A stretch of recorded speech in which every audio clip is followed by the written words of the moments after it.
many thousand years ago, there was a yogi whose name was Sunira. We believe Sunira was just the next generation after Saptarishis. He lived and worked in the mountains which are presently in Nepal. And he took on an impossible project.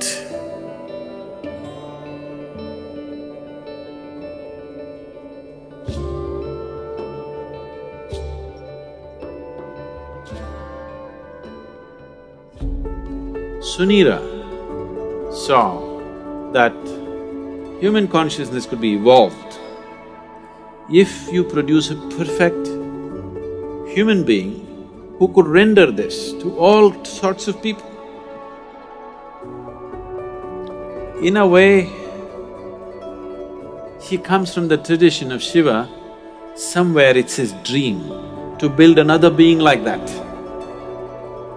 He wants to build a living Shiva once again, a perfect teacher for the world who is completely multidimensional, not this kind of teaching or that kind of teaching. As Shiva explored the whole human consciousness and human body in every possible way, he wants that kind of a living being. So he started building the energy body for that kind. And then he believed that he could build a physical body on top of that and let him loose in the world. With a lifespan of a few hundred or thousand years, so that he will transform the whole world by the time his time is done. So he started working on this project. And of course he died unfulfilled.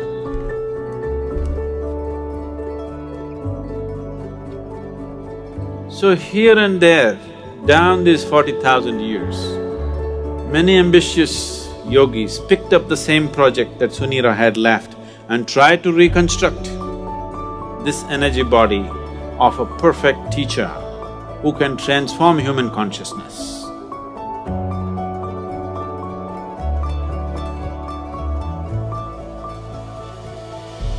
They called him Maitreya.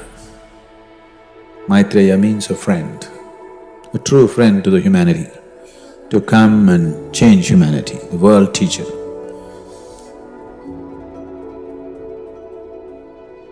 Generation after generation, many yogis tried to continue to work on the same half-made project of Sunira. It's always been in the yogic lore, but in the last century, it came to the surface.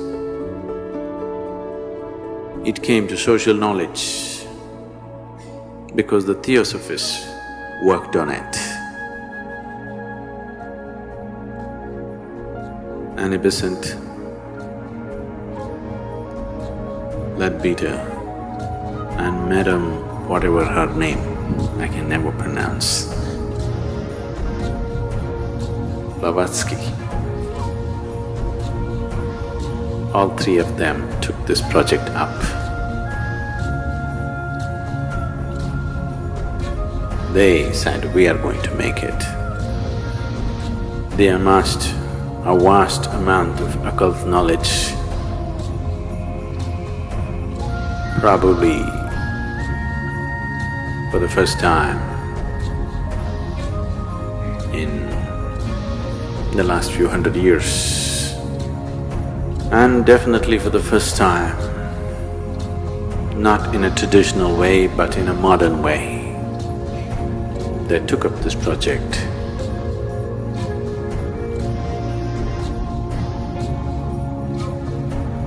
And they tried to locate this being, this unfinished project. They want to take it up and complete it. Some work was done.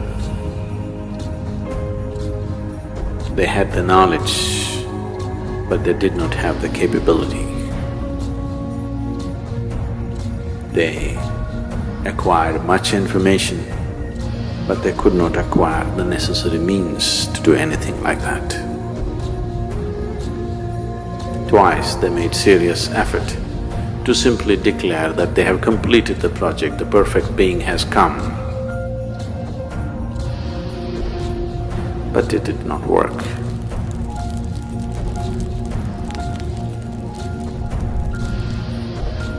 Another parallel line was also being drawn for the last couple of millenniums, where another set of yogis who were aware of this Sunira's glorious but quite impossible project, they started working upon a similar force to create a similar possibility, but with a completely different understanding of the same, creating a perfect being, but not as a human being, not in human form, because putting it into a human being as such a possibility, human system has all the capabilities, but still it doesn't have the necessary integrity of boundary to hold it. There are previous experiences of creating or attempting to create Dhyanalingas in many places. Any number of projects have started in the last 2000, 3000 years and they've been abandoned halfway because of some problem or the other. In Bhojpur, they attempted a Dhyanalinga about 1,000 years ago, little more than 1,000 years ago. This was supported by a local king, so it was hugely funded and they built a magnificent temple which is half done and the rest of the plans they drew it on the stone, because there were no drawing boards. They flattened up a rock and they made an elaborate plan of the temple in all detail, the architectural thing on the stone. They had a grand plan, a beautiful setting and everything. But half completed, it stopped because of certain things. The lingam itself, they worked on it for more than 3 years. They had 14 people working on it, one yogi who started this whole process. But this yogi worked for over 2 years and produced these 14 people, 7 men and 7 women, of enormous or extraordinary accomplishment, and they started working. They created this lingam almost 95% done. But at that time an invasion happened.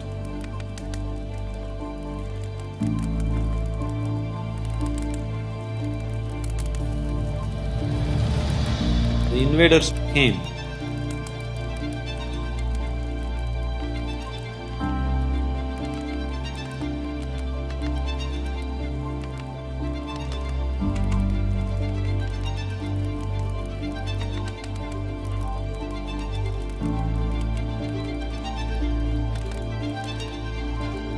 Found these people in certain states which whatever looked freakish for them, and they attacked.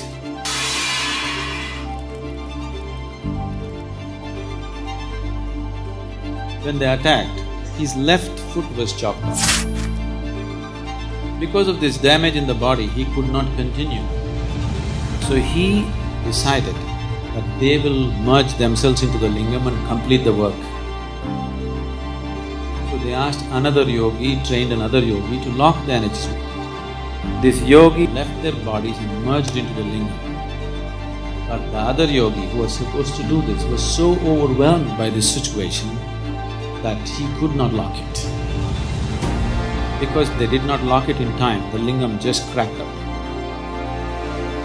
Even now you can see it's a straight crack in the lingam, about 3 to 4 inches is just opened up. Now they patched it up with lime. The archaeological department has patched it up with lime, but it just cracked.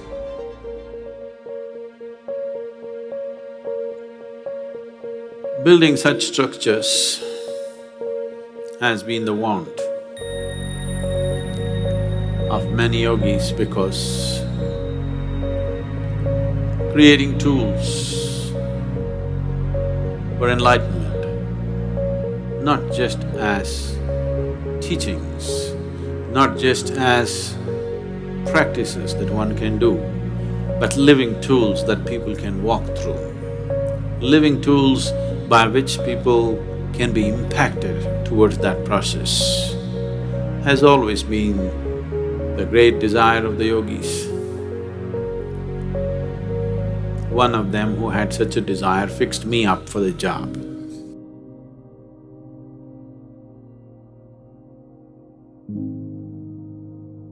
My physical proximity with him was just for a few minutes. It is in these few moments that this fabulous crafty man enslaved me for his project.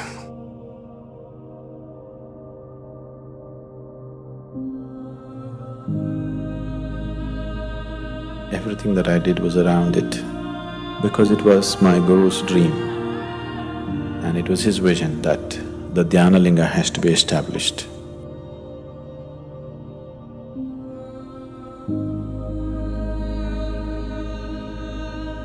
This is my Guru's will and grace.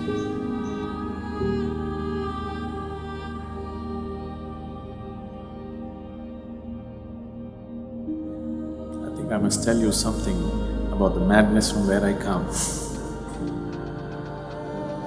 After 2 lifetimes of heartbreaking sadhana, very intense, very truly heartbreaking sadhana.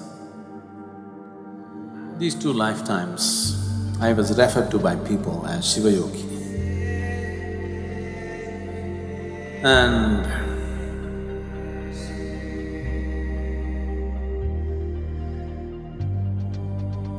when it was needed,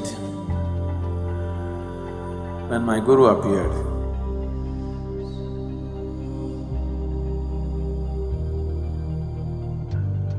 and when he felt he did not feel fit to touch me, he touched me with his stick. And everything that needs to be realized was realized.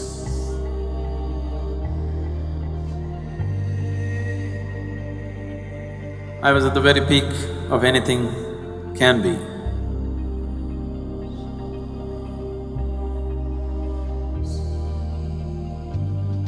So, that being was referred to as Shiva Yogi, trying to fulfill the mission that was put into him. Didn't work, came back again.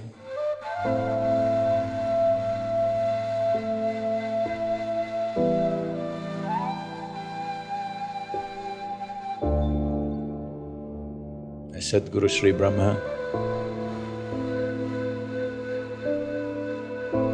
tried very hard, almost successful, but couldn't fix the goodwill in the society because the intensity of who he is could not be understood in the social circumstances. He couldn't fulfill that. He prepared a few people and then went up the mountain. He was checking himself, why has he failed? He's got everything. Why is it didn't happen? He knew it's not that he lacks the competence, it's just that he did not garner the social support that was needed. So he went up the mountain for the last time.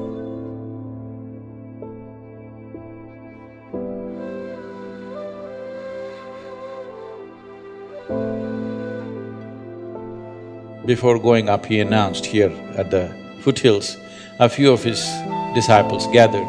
They said, "What now?" He said, "Even Tirpi Varwan, that means this one will be back again." And he went up the mountain for the last time.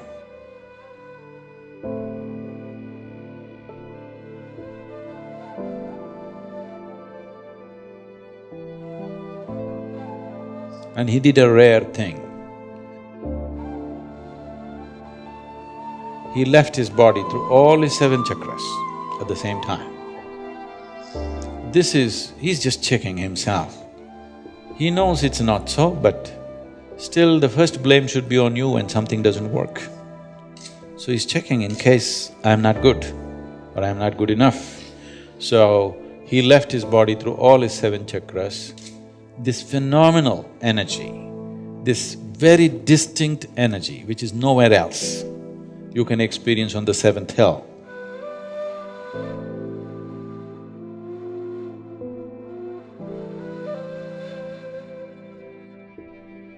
It's very, very different from anything that you would find anywhere. It's distinctly different. So with that done, he knew what is the problem is you didn't handle the circumstance properly.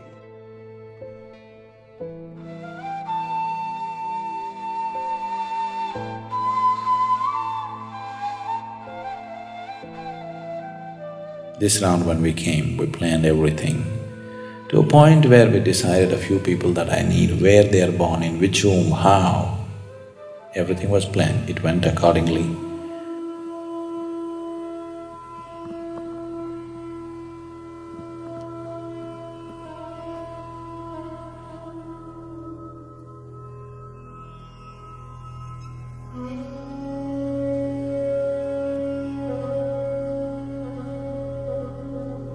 For people needed for the consecration, I placed them in the right kind of places so that everything comes together at the right time. In spite of that, took it 18 years of preparation in this life to put it together, to put the people together, to remind them of their past, to get them there. Now, this is too fairy tale-ish for you, but this is something that's a living reality for us. So the consecration process itself took 3.5 years, a very intense process. People who witness these things, their lives are never the same again. Things that they had not imagined in their wildest dreams, they witnessed, they still can't believe that it actually happened in their presence.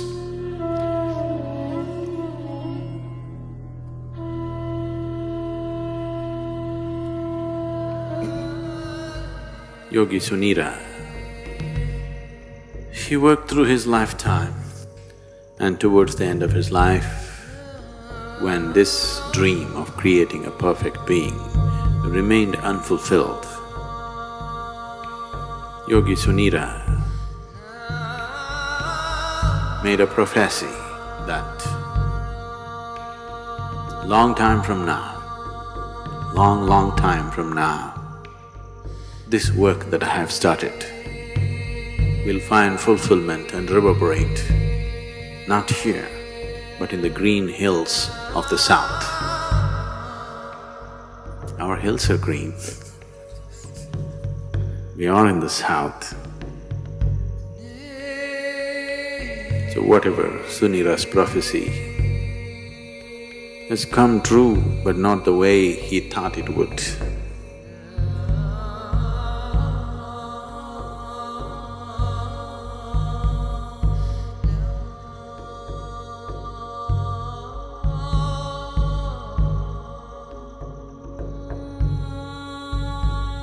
Dhyanalinga is like a living guru. The role of a guru in a spiritual seeker's life is not just about giving teachings and guidances. The most fundamental thing why a spiritual seeker seeks a guru is because a guru can ignite his energies into a different dimension. That aspect of Guru's role in a spiritual seeker's life is very well fulfilled by the Dhyanalinga. Once a person is in the sphere of Dhyanalinga, he cannot escape the sowing of the spiritual seed of liberation within himself.